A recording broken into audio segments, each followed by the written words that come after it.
జపాన్ను జంట తుఫాన్లు వణికిస్తున్నాయి. పసిఫిక్ మహాసముద్రంలో ఏర్పడ్డ ఉష్ణమండల తుఫాన్ల కారణంగా దేశవ్యాప్తంగా భారీ వర్షాలు, ఈదురుగాలు బీభత్సం సృష్టిస్తున్నాయి.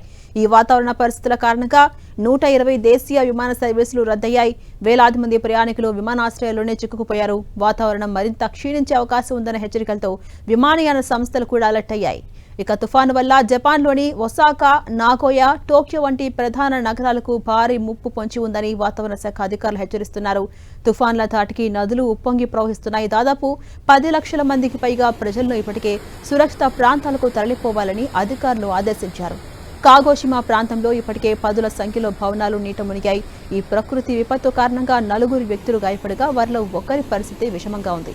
ఇక ఒసాకా, క్యోటో నగరాల్లోని ప్రజలు కూడా అప్రమత్తంగా ఉండాలని ప్రభుత్వం తెలిపింది.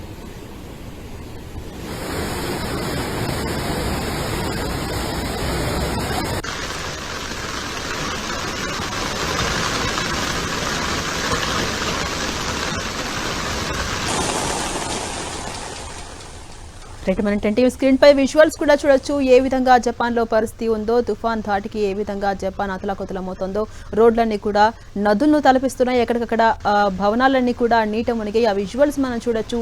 జపాన్ ను జంట తుఫాన్లు ప్రస్తుతం వణికిస్తూ ఉన్నాయి. పసిఫిక్ మహాసముద్రంలో ఏర్పడినటువంటి ఉష్ణమండల తుఫాన్ల కారణంగా దేశవ్యాప్తంగా భారీ వర్షాలు, ఈదురుగాలతో అక్కడ జనాలు బెంబేలెత్తిపోతున్నారు.